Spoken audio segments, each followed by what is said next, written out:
Assalamualaikum warahmatullahi wabarakatuh.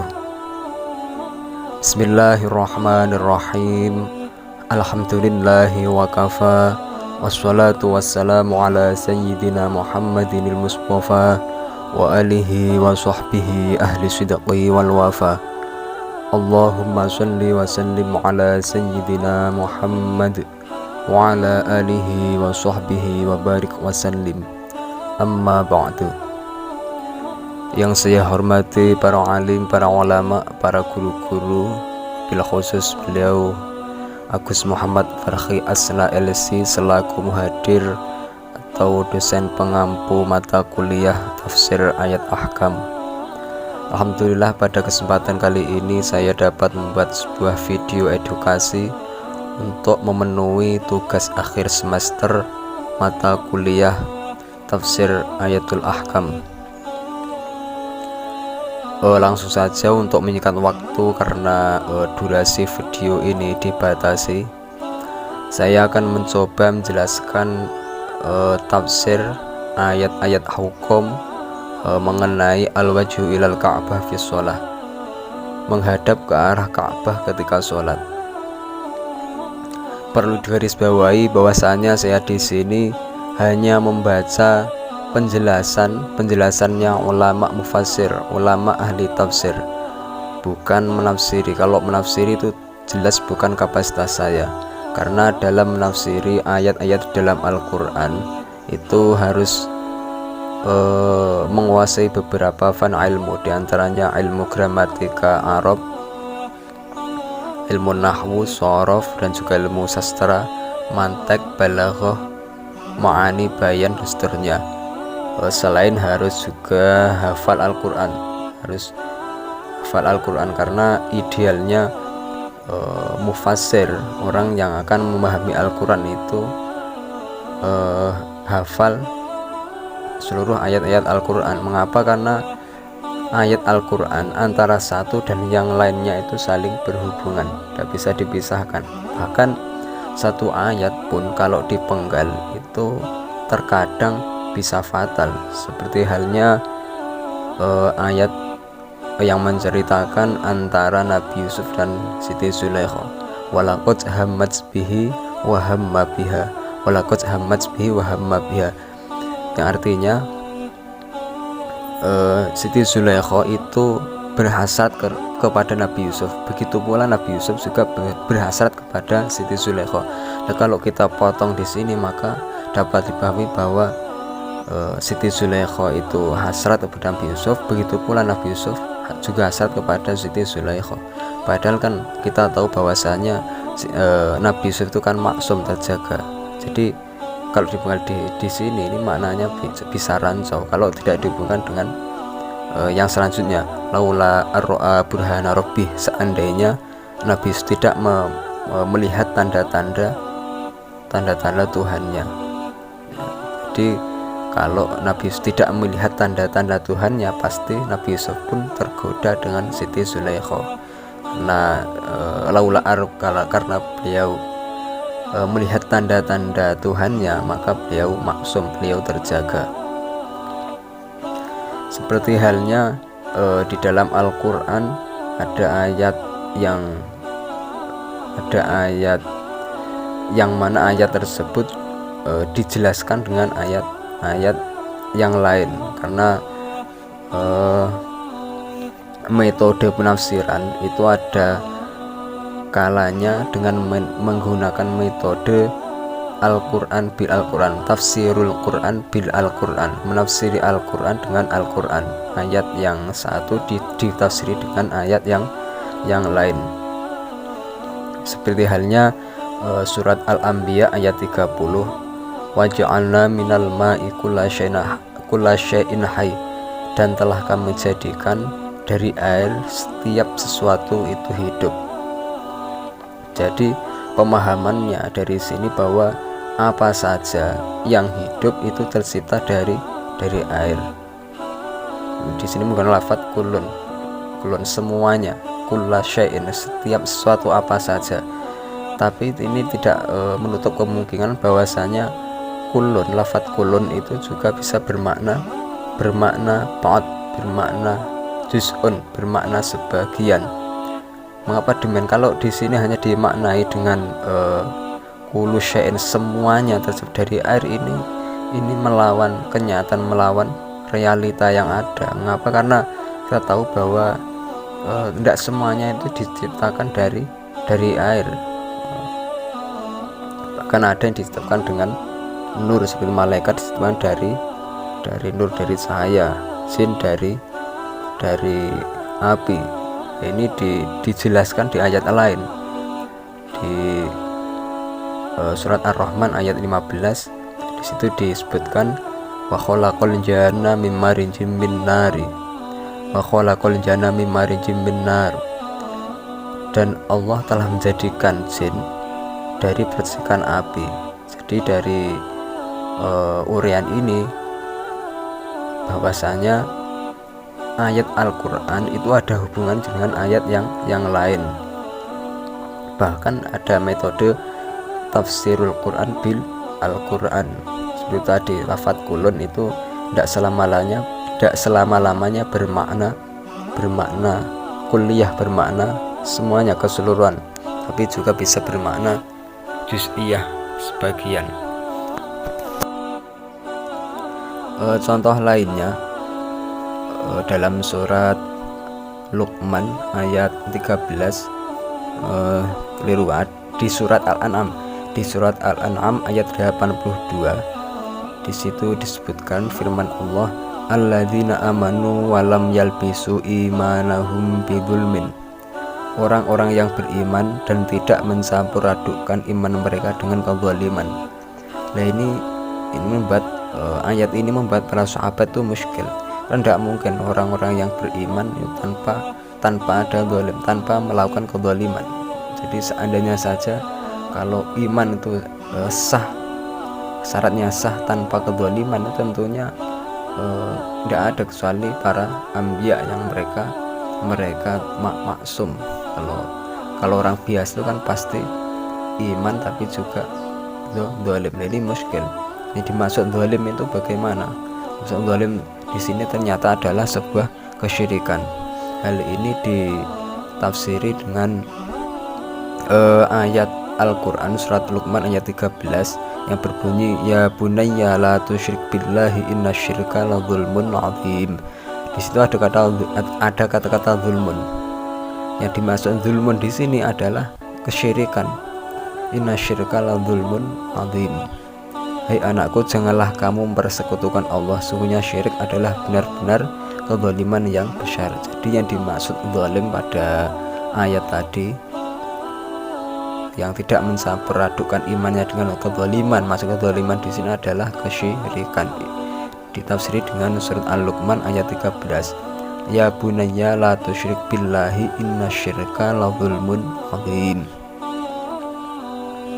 Itu tentang penafsiran Al-Quran. Jadi saya hanya membaca tafsirnya ulama mufassirin, ulama ahli tafsir, yang mana saya gunakan referensi atau rujukan adalah kitab Tafsirul Jalalain karya Syekh Jalaluddin As-Suyuti dan juga Syekh Jalaluddin Al-Mahalli, dan juga menggunakan referensi kitab Rawai'ul Bayan Tafsir Ayatul Ahkam yang dikarang oleh Syekh Muhammad Ali As-Sabuni, yang insyaallah itu merupakan ulama modern, yang mana mereka adalah ulama-ulama yang masyhur, yang diakui kealamahannya atau kealimannya. Jadi ayat-ayat di dalam Al-Quran itu ada kalanya menjelaskan tentang hukum-hukum atau disebut dengan ayat-ayat ahkam, ayat-ayat hukum, seperti ayat yang menjelaskan tentang wudhu. Ya ayyuhalladzina amanu idza qumtum ila sholati fahsilu wujuhakum wa aydiyakum ila akhirih. Itu menjelaskan tentang hukumnya wudhu. Ada pula ayat yang menjelaskan tentang akidah, tentang tauhid, seperti wa ilahukum ilahu wahid. Allah punya sifat esa, sifat satu. Allahu la ilaha illa huwal hayyul qayyum. laisa kamitslihi syai'un wa huwas samiul basir. Ada pula ayat yang menjelaskan tentang kisah-kisah orang terdahulu seperti kisahnya para nabi, para anbiya, para aulia, para sholihin, orang-orang yang soleh. Nah, yang saya baca di sini, saya baca tafsirnya adalah Quran surat Al-Baqarah ayat 142 sampai 144 yang berkaitan dengan menghadap ke arah kiblat ketika sholat. Jadi menghadap ke arah kiblat ketika sholat tidak main-main, karena ada sejarahnya yang luar biasa, ada asbabun nuzul yang sangat luar biasa. Sebelumnya surat Al-Baqarah ini merupakan surat Madaniyah. Jadi seluruh surat yang ada di dalam Al-Quran yang total jumlahnya ada 114 surat itu dibagi menjadi 3. Yang pertama surat Madaniyah, yang kedua surat Makkiyah, dan yang ketiga ini ikhtilaf. Ada yang mengatakan Madaniyah, ada yang mengatakan Makkiyah. Nah, definisinya apa? Definisinya atau ta'rif dari Madaniyah, Makkiyah itu ada 3 pendapat. Yang pertama adalah surat Makkiyah adalah surat yang diturunkan oleh Allah kepada Nabi Muhammad. Posisinya Nabi Muhammad di Makkah, ini dinamakan dengan Makkiyah. Nah, kalau Madaniyah adalah surat yang diturunkan oleh Allah kepada Nabi Muhammad ketika Nabi Muhammad berada di Madinah. Ini pendapat yang pertama. Pendapat yang kedua, surat Makkiyah adalah surat yang diturunkan oleh Allah untuk menghitopi orang Mekah, untuk menghitopi penduduk Makkah. Nah, kalau Madinah otomatis ayat yang diturunkan oleh Allah untuk menghitopi orang Madinah, penduduk Madinah. Nah, yang ketiga ini pendapat yang paling masyhur yang hendaknya kita pakai. Surat Makkiyah adalah surat yang diturunkan oleh Allah kepada Nabi Muhammad sebelum Nabi Muhammad hijrah ke Madinah. Ini dinamakan dengan Makkiyah. Walaupun suratnya, ayatnya itu turunnya tidak di Mekah. Nah, kalau Madaniyah berarti surat yang diturunkan oleh Allah kepada Nabi Muhammad setelah Nabi Muhammad hijrah. Jadi setelah Muhammad Nabi hijrah dari Mekah ke Madinah. Walaupun turunnya ayat itu tidak di Madinah. Ini pendapat yang masyhur, pendapat yang hendaknya kita pakai. Jadi kalau kesimpulannya, pendapat yang masyhur itu yang digunakan patokan adalah sebelum Nabi hijrah atau setelah Nabi Muhammad hijrah. Kalau sebelum Nabi Muhammad hijrah itu dinamakan dengan surat Makkiyah. Kalau setelah Nabi Muhammad hijrah dari Mekah ke Madinah berarti dinamakan dengan surat Madaniyah.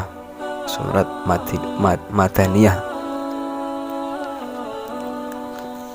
Oke, yang kita tafsiri adalah Quran surat Al-Baqarah ayat 142 sampai 144.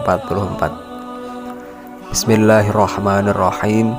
Sayaqulus sufaha'u minan nasi ma wallahum an qiblatihim allati kanu 'alaiha. Qulillahil masyriqu wal maghrib yahdi man yasha'u ila siratim mustaqim. Yang artinya orang-orang yang kurang akalnya di antara manusia akan berkata, apakah yang malingkan mereka, umat Islam, dari kiblatnya yang dahulu mereka telah berkiblat kepadanya? Katakanlah kepunyaan Allah lah timur dan barat. Dia memberi petunjuk kepada siapa yang dikehendakinya ke jalan yang lurus. Kalau di tafsir Jalalain, sayaqulu sufaha, yang diistilahkan oleh Allah orang-orang yang bodoh, disebutkan lafaz as-sufa adalah al-juhal, orang yang bodoh. Diistilahkan ini adalah sekelompok manusia. Minan nasi, siapa manusia itu? Al-Yahudi wal musyrikin. Ternyata yang diistilahkan oleh Allah orang-orang yang bodoh, kurang akalnya. Sekelompok manusia itu ternyata adalah orang Yahudi dan orang musyrik. Mereka bertanya-tanya, mengapa, apa yang menjadi sebab Nabi Muhammad dan orang-orang muslim, orang-orang mukmin itu berpaling dari kiblatnya. Maksudnya kiblatnya ketika sholat menghadap ke Baitul Maqdis. Jadi dulu kiblatnya Nabi Muhammad dan juga orang-orang mukmin ketika sholat menghadap ke Baitul Maqdis, lalu dialihkan oleh Allah bahwa kiblatnya itu ke Baitullah Makkah, Masjidil Haram. Ini mereka wong-wong Yahudi, orang Yahudi dan musyrik bertanya-tanya apa sebabnya. Maka hal itu dijawab oleh Allah, Qulillahil masyriqu wal maghrib, bahwasanya semua arah, masyriq wal maghrib, arah timur, arah barat, itu semuanya milik Allah. Bahkan seluruh arah, seluruh jihad. Yahdi may yasha'u ila siratal mustaqim, dan Allah akan memberikan hidayah, petunjuk kepada siapa yang dikehendakinya kepada jalan. Jadi sirat ini maknanya jalan, sesuai dengan di kitab Rawa'iul Bayan tafsir Al-Fatihah itu, bahwasanya sirat itu maknanya adalah thariq, adalah jalan. Kalau menurut Imam Al-Qurtubi, yang dimaksud adalah millatul Islam, agama Islam, jalan yang lurus. Ini sesuai dengan di tafsir Jalalain, yang dimaksud jalan yang lurus ini adalah agama Islam. Allah akan berikan petunjuknya kepada siapapun yang kehendakinya menuju jalan yang lurus, maksudnya adalah agama Islam. Jadi simpelnya adalah orang-orang Yahudi dan orang-orang musyrik itu ketika kiblatnya dialihkan, yang awalnya ke Nabi Muhammad dan para mukmin, orang-orang mukmin umatnya, ketika salat menghadap ke Baitul Maqdis dialihkan ke Masjidil Haram, Baitullah. Maka orang-orang Yahudi ini bertanya-tanya apa sebabnya mereka berpaling. Ini dijawab oleh Allah bahwasanya yang menguasai arah, yang memiliki arah, semuanya arah timur, barat, utara, selatan, ini adalah Allah. Kemudian ayat selanjutnya, wa kadzalika ja'alnakum ummatan wasatan litakunu syuhada'a 'alan nasi wa yakunar rasulu 'alaikum syahida wa ma ja'alal qiblata allati kunta 'alaiha illa lina'lama man yattabi'ur rasula mimman yanqalibu 'ala 'aqibaihi wa in kanat lakabiratan illa 'alal ladzina hadallahu wa ma kana Allah liyudhi'a imanakum innallaha binnasi laraufur rahim.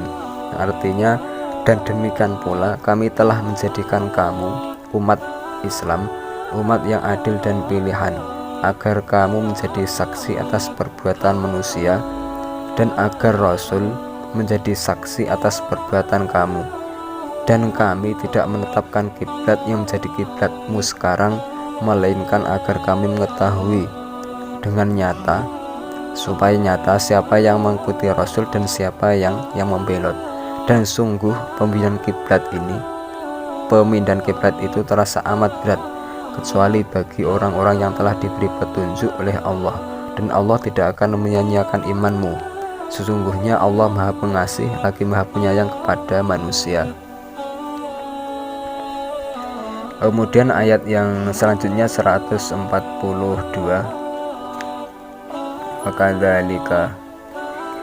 wa kadzalika ja'alnakum ya ummata Muhammad. Ini yang dikhatib adalah umat Muhammad, dan demikian pula seperti halnya kama hadainakum ilaihi, seperti halnya kami tunjukkan kepada kalian. Ini dikhatib adalah umat Muhammad. Ja'alnakum, kami jadikan kalian umat yang wasaton. Umat yang wasaton ini umat yang bagaimana? Khiyarun adulan, umat yang terpilih, umat yang pilihan, umat yang adil. Ini adalah firman Allah, sabda Allah. Dijadikan demikian untuk apa? Dijadikan umat yang wasaton, litakunu syuhada'a 'alan nasi, supaya apa? Supaya umat ini menjadi saksi atas perbuatan manusia di hari kiamat nanti, bahwasanya para rasul, para utusan telah menyampaikan ajarannya tentang ketauhidan, tentang akidah kepada mereka. Maksudnya manusia ini siapa? Ya, kembali lagi manusia di sini dimaksud adalah orang Yahudi dan orang musyrik. Wa yakuna rasulu alaikum syahida. Wa ma ja'alna sayyarnal qiblatan lakal anal jihah allati kunta 'alaiha. Dan tidak kami tetapkan, ini selanjutnya, dan kami tidak menetapkan kiblat, dan kami tidak menetapkan kiblat yang menjadi kiblatmu sekarang. Jadi Allah itu tidak menetapkan kiblat yang sekarang Masjidil Haram, yang dulunya Baitul Maqdis Palestina, dan yang sekarang adalah Masjidil Haram, Baitullah. Itu apa? Allati kunta, yang dijadikan kiblat sekarang tidak dijadikan yang mana dulu Rasul Shallallahu Alaihi Wasallam itu ketika hijrah ke Madinah itu dikhitabi, didhawuhi oleh Allah untuk ketika sholat untuk menghadap ke Baitul Maqdis yang berada di Palestina selama 16 bulan, kalau enggak 16 17. Ini juga disebutkan di kitab Bukhari Muslim, di hadis Sahihain Bukhari Muslim, bahasanya Nabi Shallallahu Alaihi Wasallam itu ketika sholat pernah menghadap ke Baitul Maqdis Palestina selama 16 atau 17 bulan. Tidak menetapkan itu, Allah tidak hanya tidak mempunyai tujuan apa-apa. Jadi tujuan Allah demikian adalah untuk mengetahui siapa yang mengikuti Rasul, siapa yang benar-benar mengikuti Rasul lalu membenarkannya, dan siapa yang membelot. Masih membelot apa? Yarju ilal kufri, kembali ke kufuran, atau ya dengan istilahnya adalah murtad. Mengapa kok bisa sampai sedemikian rupa, bisa sampai murtad? Syakkan fitin, karena mereka yang imannya belum kuat itu mereka ragu, dan mereka menduga bahwasanya Nabi Muhammad SAW itu di dalam kebingungan, sehingga banyak dari golongan orang yang sudah iman itu murtad atau keluar dari Islam, karena yang dulu hukumnya itu kan seakan-akan kan Nabi Muhammad kan seperti kebingungan anggapan mereka.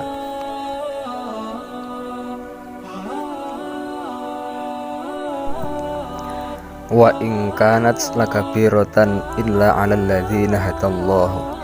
Dan pemindahan arah kiblat ini yang asalnya ke Baitul Maqdis Palestina ke Masjidil Haram Makkah ini merupakan suatu yang sangat berat, syaqqatan 'alan nasi, sesuatu yang amat sangat berat bagi manusia, khususnya mereka yang imannya itu masih tipis, kecuali bagi orang yang diberikan hidayah oleh Allah. Maka Allah liyubi'a imanakum, dan Allah tidak akan menyanyiakan iman mereka. Maksudnya apa menyanyiakan iman mereka? Maksudnya adalah sholat, dan Allah tidak akan menyanyiakan imanmu. Maksudnya iman ini adalah sholatnya orang-orang mukmin ketika menghadap ke Baitul Maqdis. Jadi ketika orang-orang mukmin itu sholatnya ke Baitul Maqdis berada Palestina, itu tetap diberikan pahala, jadi tidak batal pahalanya.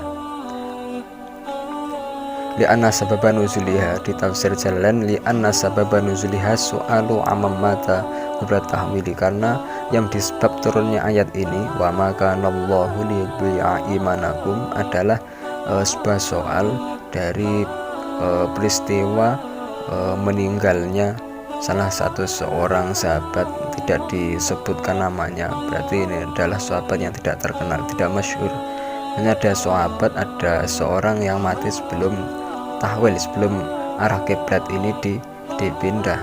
Apakah bagaimana hukumnya? Sholatnya akan menghadap ke Baitul Maqdis, sedangkan arah kiblatnya sudah dipindah ke Baitullah. Jadi Allah tidak, jawabannya apa? Allah tidak menyanyiakan imanmu, jadi tetap pahalanya tetap. Innallaha bin-nasi laraufur rahim. Di wajah lain yang dimaksud manusia di sini adalah orang mukmin. Sungguhnya Allah itu maha pengasih lagi maha penyayang kepada manusia. Manusia di sini adalah orang mukmin, dalam hal tidak menyanyiakan amal mereka, fi adami ibu'ati a'malihim. Nah, Rauf sama Rahim itu sebenarnya sama-sama mengasihi, sama-sama menyayangi. Hanya saja kalau Rauf itu syiddatur rahmah, Ar-Ra'fatu syiddatur rahmah, kasih sayang yang lebih.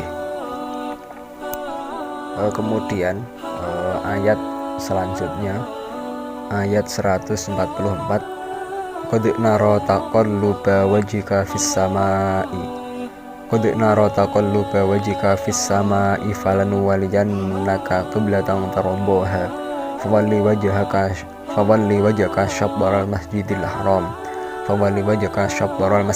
haram wa haitsu ma kuntum fallu wujuhakum syatrah wa innal ladzina utul kitaba la ya'lamuna annahu al-haqqu min rabbihim wa ma Allahu bighafilin amma ya'malun. Artinya, sungguh kami sering melihat mukamu menengadah ke arah langit, maka sungguh kami akan memalingkan kamu ke kiblat yang kamu sukai. Palingkanlah mukamu ke arah Masjidil Haram, dan di mana saja kamu berada, palingkanlah mukamu ke arahnya. Dan sesungguhnya orang-orang Yahudi dan Nasrani yang diberi Alkitab, Taurat dan Injil memang mengetahui bahwa berpaling ke Masjidil Haram itu adalah benar dari Tuhannya, dan Allah sekali-kali tidak lengah dari apa yang mereka kerjakan.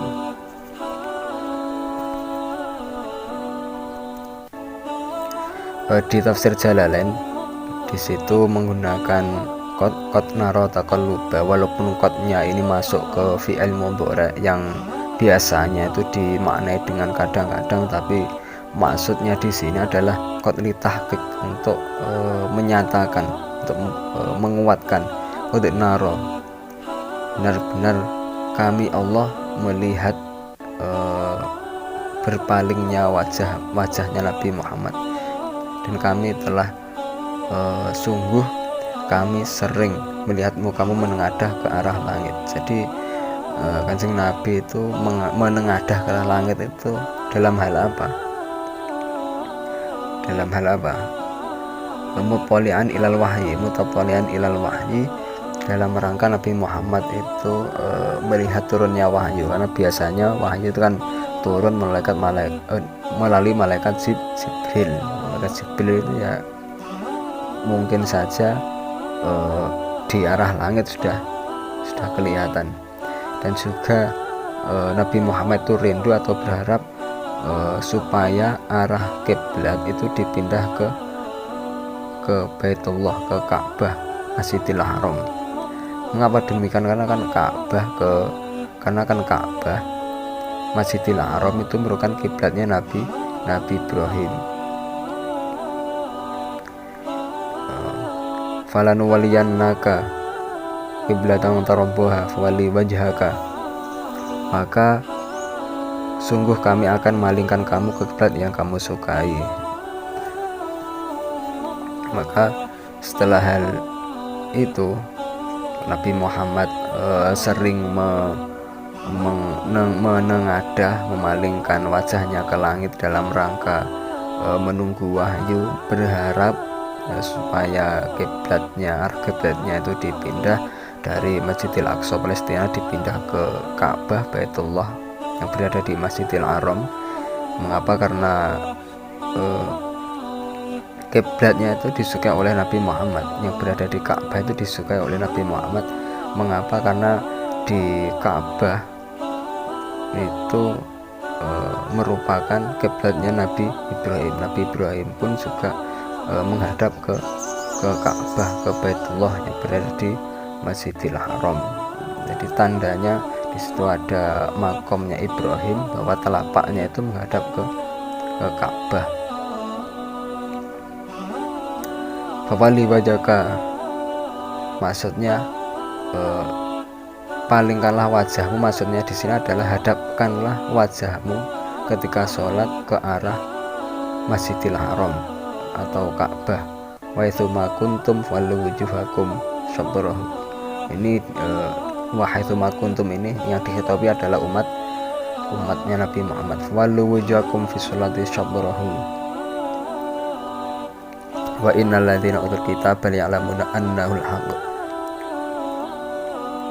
Jadi sebenarnya orang-orang yang diberi kitab maksudnya adalah orang Yahudi dan orang Nasrani. Di tafsir Wa'il Bayan yang dimaksud utul kitab, orang-orang yang diberikan kitab, yang memiliki kitab, ini dimaksudkan adalah pendeta-pendetanya orang Yahudi dan ulama Nasrani. Jadi kitab yang dimaksud adalah Taurat dan Injil. Sebenarnya mereka itu mengetahui bahwasanya pemindahan arah kiblat itu merupakan suatu kebenaran.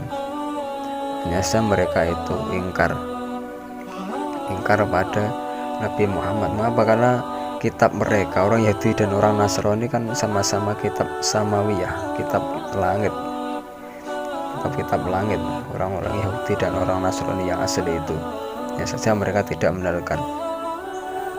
Bahkan kalau orang Yahudi dan orang Nasrani itu dengan Nabi Muhammad itu sebenarnya kalau ada ikatan saudara. Mengapa? Karena Yahudi itu kan keturunannya Nabi Yahuda, yang mana Yahuda ini termasuk saudaranya Nabi Yusuf bin Nabi Yakub bin Nabi Ishak bin Nabi Ibrahim. Dan Nabi Ibrahim itu punya dua anak, satu Nabi Ismail, yang kedua Nabi Ishak. Nabi Ismail ini menurunkan Nabi Muhammad. Kalau Nabi Ishak ini menurunkan Nabi Yakub yang mendapat julukan Israel, dan menurunkan Nabi Yusuf, Nabi Musa, Nabi Harun, dan juga menurunkan Nabi Yahuda, saudara Nabi Yusuf. Nah, Yahuda inilah yang nanti menurunkan orang-orang Yahudi, yang mana dulunya memang agamanya tauhid karena berpijak kepada Taurat dan juga Injil sebelum adanya Trinitas, atau mereka mengakui bahwasanya Tuhan itu lebih dari satu.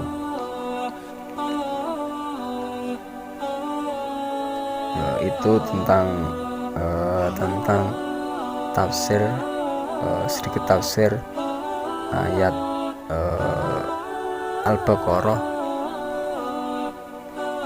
surat Al-Baqarah ayat 142 sampai 144.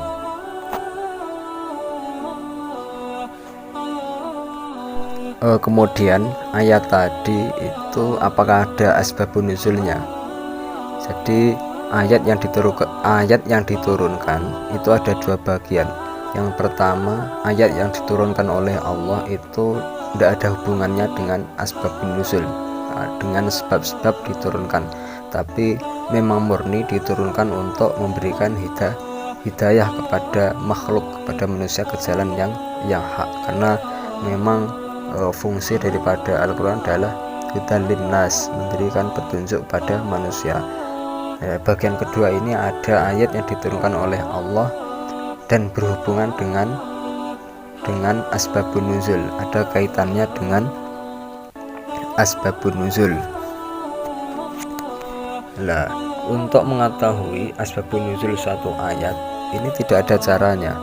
La tariqa li ma'rifati asbabun nuzul, tidak ada caranya yang pasti untuk mengetahui asbabun nuzul kecuali dengan dalil nakli yang berupa hadis Nabi yang sahih. Jadi asbabun nuzul itu simbolnya dapat diketahui dengan hadis Nabi Muhammad SAW yang sahih.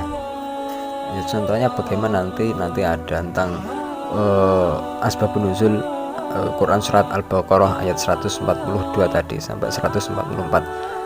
Lah adapun sehot asbabun nuzul itu di dalam hadis ini, sehotnya itu ada kalanya dengan menggunakan nas yang shareh, yang jelas, yang tegas bahwasanya dalam hadisnya itu disebutkan dengan menggunakan lafaz as-sabab, dengan menggunakan lafaz sebab. Sababun nuzuli hadhil ayah kada, ini jelas lafadznya shareh, atau dengan tidak menggunakan lafaz sebab tapi dengan menggunakan fa yang masuk pada lafaz nazala atau anzala, fa nazala atau fa anzalat, fa nazalat atau fa anzalat, yang mana ini setelah suatu kejadian atau setelah soal yang dilontarkan pada Kanjeng Nabi Muhammad.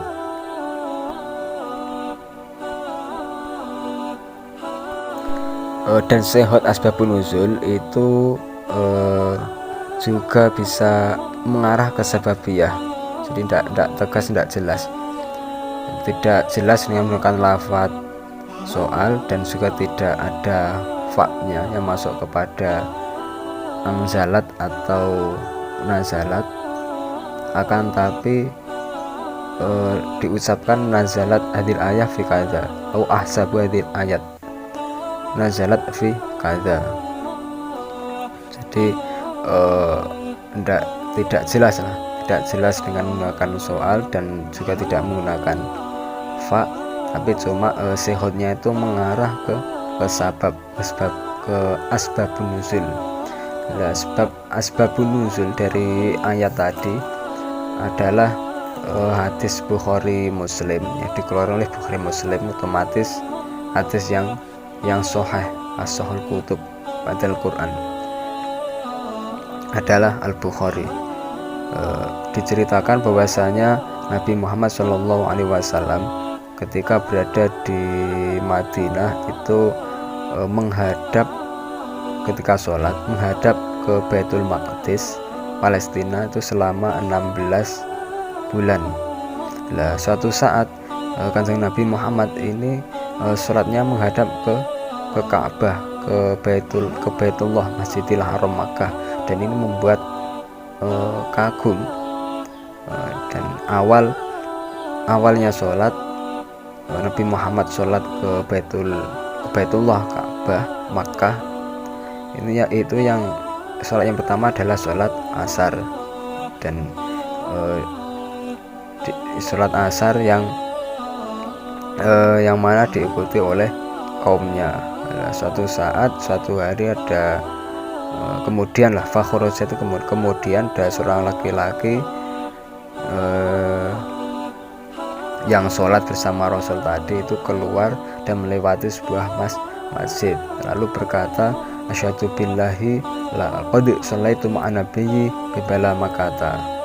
Orang laki-laki tersebut berkata, tidak disebutkan namanya, berarti sahabat yang tidak terkenal, saya bersaksi dengan nama Allah, saya telah sholat bersama Nabi menghadap ke Makkah, ke Baitullah. Lalu orang yang sholat di masjid tadi memutar posisinya menghadap ke Baitullah, ke Ka'bah, ke Masjidil Haram.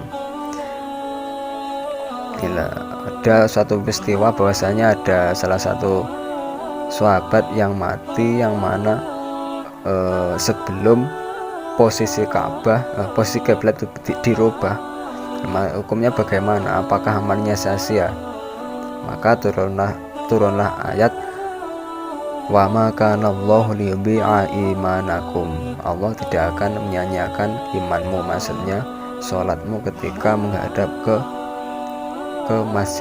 Baitul Maqdis, tetap pahalanya tetap dicatat atau tidak batal. Fa'anzalallahu, ini tadi dijelaskan, fa'anzalallahu tidak jelas, tidak shareh, tidak tegas, tapi ada fa yang masuk ke anzala setelah ada suatu kejadian. Itu asbabun nuzulnya ayat tadi.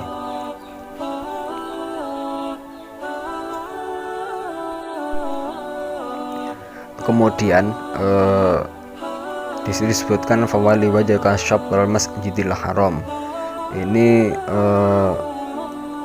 kalau di usul fikihnya dinamakan dengan nasih wal mansukh atau perevisian hukum, merevisi hukum, yang mana dulu Nabi Muhammad sholatnya ke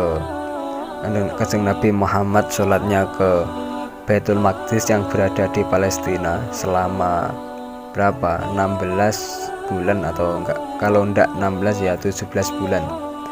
Lalu ini dinasakh, dihapus, bahwasanya Nabi Muhammad dikhitabi untuk sholat menghadap ke Ka'bah, ke Baitullah. Fawali wajhaka syatral masjidil haram.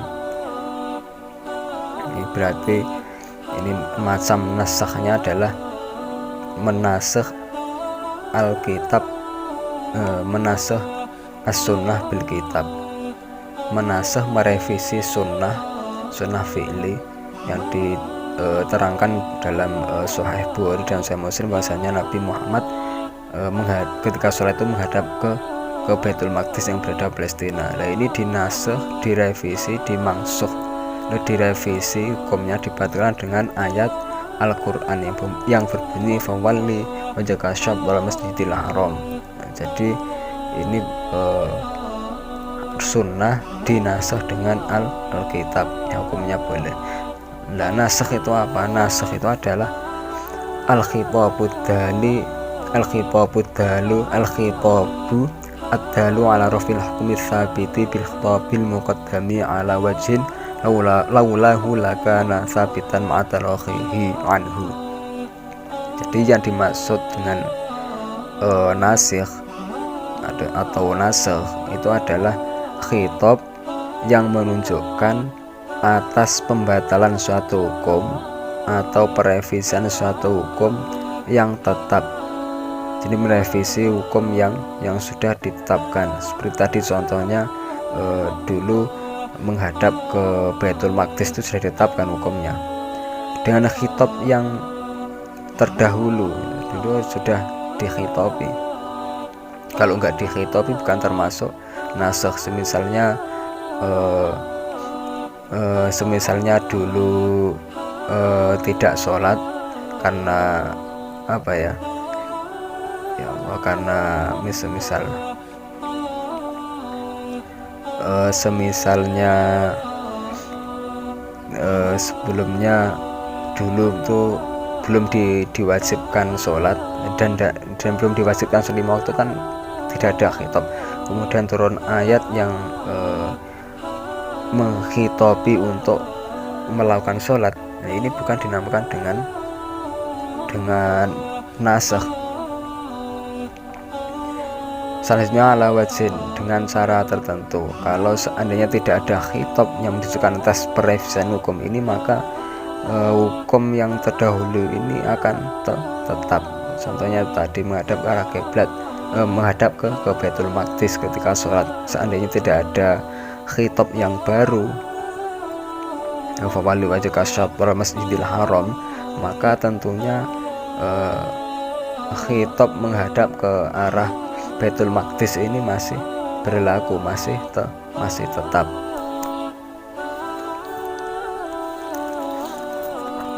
Kemudian hukum yang terkandung dalamnya adalah apakah wajib menghadap ke Ka'bah, ke Ainul Ka'bah, pas ke Ka'bahnya, apakah cukup menghadap ke arahnya saja.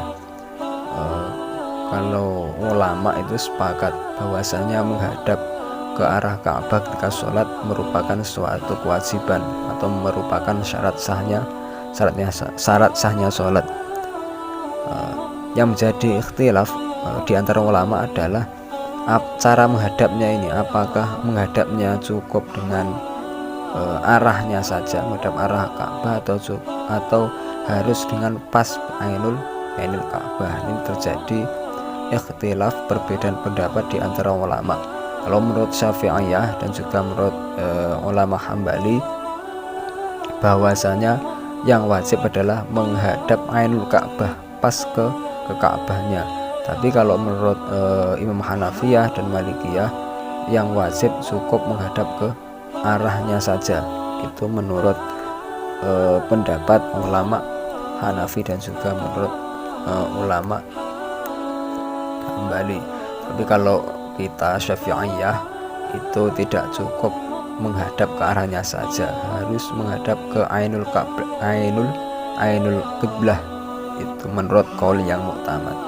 Lah, menghadap ke kiblat itu ada kalanya dengan secara yakin misalnya ya pas ning ngarep Ka'bah secara yakin, atau hanya dengan dona mengira seperti orang yang jauh dari Makkah seperti di Indonesia ini dengan cara mengira.